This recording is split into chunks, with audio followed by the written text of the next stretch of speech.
Yo, alrighty, gonna be doing an updated build.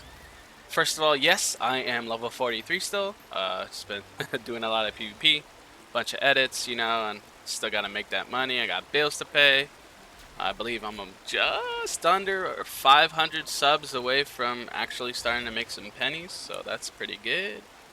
I'm gonna try to make this build short and sweet. If you wanna get to the training grounds, you go to Song the Tricks on. Real quick, just going to show my stats. Going to be 750 swiftness, 249 specialization, and 1 crit. I did see a guy comment earlier saying that he actually does it the other way around, or something about the Koreans doing it the other way around, and it could do more damage. But I tested it a little bit. I didn't do intent, like I didn't go crazy testing, but it was kind of the same, damage nearly the same. If not, the other one was a little bit lower. So just wanted to mention that real quick. But yeah. Alright, this is going to be my updated 3v3 build.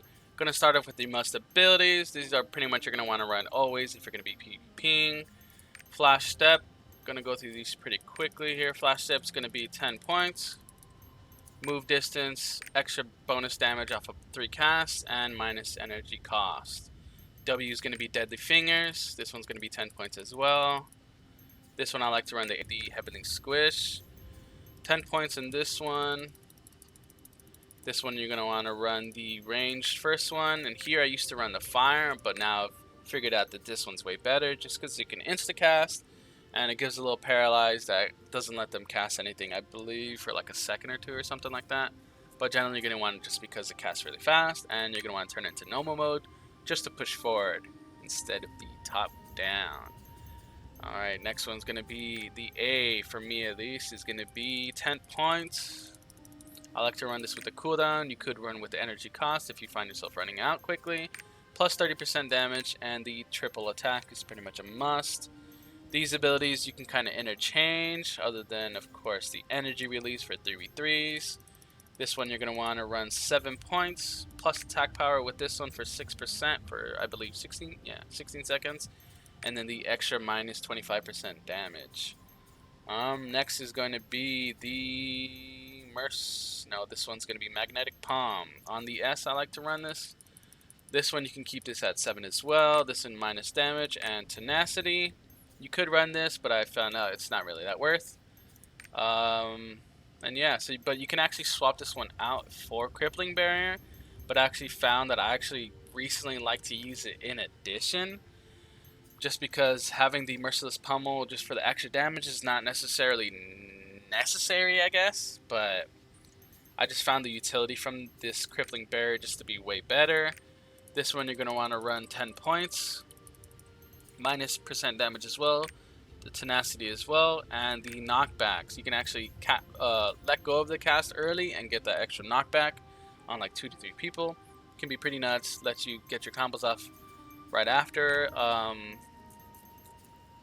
This one also debuffs them. This is where it kind of keys into the 3v3s. Minus move speed and attack power by 10%, and it can stack up to 4 times. So minus 40% move speed and attack power, kind of nuts. You get it off on 2 or 3 people. Really good, can swing a game easily, and it ticks pretty fast. So I've been running this recently, and I found that I really like it, and I've actually swapped that out for the Merciless Pummel. And the last ability is probably, I say probably because I like to run something else, but everybody runs Tempest Blast on this one. And this one's just really good. You should probably be using it. This one goes with the stun, extra width for the team 3v3, extra hitting people, and the distance is kind of a must as well. I say probably because I actually like to run Energy Blast instead. I've actually found that in my own personal games, I found this one to be even more useful than the other. I like to run in a high stagger, extra distance, and the extra charge. I actually talked to my brother Nados, who I usually play with if I'm playing Elimination. He's a Paladin, and he told me that he really likes it when I run this, just for the extra peel and pushing people away. You can get like 2 people in that micro stun, get them against the wall. Have your 2 others, jump on the other person by himself. So I've really found that this has been really good for me personally. But you should probably run Tempest Blast. But I say try them both out, see what you like. And when you're running this energy blast, you're going to want to make sure that you're out of range. A lot of people make the mistake of being mid-range to close range when using this ability. But generally, you're going to want to use this ability when you're already like run your full combo, which is Q, A, W, E in that order. You can also swap this to go like this if you're not used to it already, so you can get a nice clean line. And yeah, so that's my 3v3 build. Next is going to be the 1v1 version. You're going to want to keep the same exact talents for these ones. For the R, you're going to run the Tempest Blast with the 10 points, with these 3 exactly. I found that I still like to run Energy Blast on my F, but I've seen a lot of people run this wrong, play this wrong, use this wrong. They use it mid to close range, and in the 1v1s, you're in a very close arena, so you got to be pretty much max distance. Alright, and for the last ability, this one I'm very in between. This one I've been testing out a lot lately. I wanted a little more time to test before I posted this, but I found that I might as well do it now and just give you guys some suggestions on what you should run for this. Of course, you can swap this one out as well. This is definitely swappable, this Energy Blast, but I like it. You just gotta play it right. For this last ability, you can run Pulverizing Palm, Bolting Crash, Lightning Palm. All 3 of these are really good. You can definitely try them out. These are more for like keeping combos tighter. This is a little more close range, so depending on your playstyle, you should try these out and see if it suits you. Pretty much in all my videos, I've been running this Merciless Pummel on my D just because getting that extra damage off in the combo is pretty nice in the 1v1s. I would run the AoE Radius and this one that knocks them in the air. I would probably say that this is good because you can Q, A, D, W, E, but you're pretty much using 5 abilities there, which I've been realizing isn't exactly, you know, the best necessarily. Yes, it's big damage. So I've actually been trying out Crippling Barrier. Probably run this at 7, I believe, because you're going to want to keep this Tempest Blast at 10. But at 7, you can still get that push immunity. It's a nice little AoE, you know, it still gives the debuffs. And most people, when they see it and they see that they can't, you know, put you in a combo, they essentially just walk away, which gives you good distance, you know, less pressure, waiting for your hype, waiting for your cooldowns, you know, you get the distance for these other abilities. I just found that it uses a lot of energy, and just having an extra ability for something else could be potentially useful. So yeah, definitely give these 3 a try. Pummel is nice for the extra damage, but having it in your combos isn't absolutely necessary, I've been figuring out. So, you know, try out Crippling Bear if you find yourself being rushed down all the time and you don't have any way to peel for yourself. This is a nice way to just create an area where they don't want to go, essentially. But of course, against like sorcerers and stuff, that's not really going to matter. But yeah, generally you would probably want to run Merciless Pummel. Just keep in mind you don't have to use this for the full combo, so you don't have to include it in the initial combo. You can kind of keep it just to help peel for you, because I've been finding that after you use the combo, it's a little rough to just keep them off you, because they know you used your full combo and they know you used your flash stab. And yeah, so that's my 1v1 build. Alright, just gonna go over some of my quick combos and how I would go about my basic initiation. So generally, you're going to want to get close enough to where they would want to use their initiation, like a Striker or Berserker.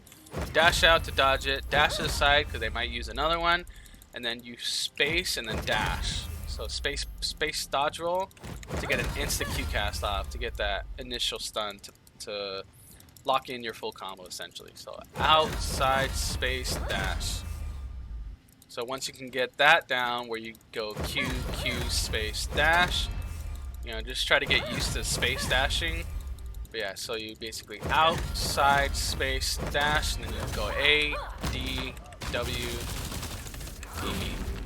Smaller combo is again going to be outside space A, W, then E. You can kind of skip out on that Merciless Pummel and save it or use a different ability in this spot, you know, because the damage from this quicker, smaller combo is definitely good enough to get that nice chip damage, and then you get full distance, stun them,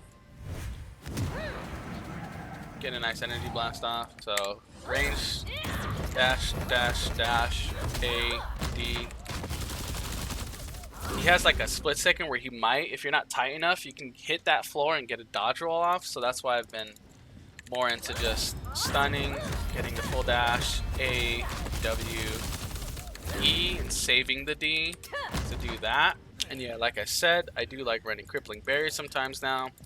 I've been testing it out, not 100% sure if it's exactly what I'm going to use every single 1v1 matches or elimination matches, but it's definitely nice to just get the combo off, that, W, then E, then you back out, and if they're able to dodge roll, they might charge instantly at you, where you can pop the S, but if you miss or it doesn't work, then you have a backup one where you can debuff. It also does it does a little bit of damage, so it's not absolutely terrible for damage wise. You know, the debuff, and then you can also get the knockback on it. Get a nice quick palm in there, or if you can manage it, if they don't have dodge roll, get a little close and hit them with the fingers, and then the heavenly squash. And yeah, so this is basically my updated version of the 3v3 and 1v1s I've been running. Again, this is what I run, this is what I've had success with, this ties into my playstyle, so don't be afraid to try out the other abilities, because this game just gives you a lot of abilities, so why not try them all out, right? I mean, so that's the build. That's my updated 3v3 and 1v1 elimination build. Just wanted to give you guys a quick update, especially for this palm attack. And for the Tempest Blast, you're going to want to get those extra meters, which I didn't have in the other build, but I now pretty much run every single time. I did want to wait a couple more days just so I can test out these other abilities, but I know that a lot of people have been asking for an updated version, so I figured I'd just pump this out now, and I'd give you guys some advice as far as, you know, other abilities to try out, like these three, and definitely give Crippling Barrier a try. It's pretty nice, good AoE, all that good stuff. And yeah, good luck, stay strong, Soulfist gang, baby!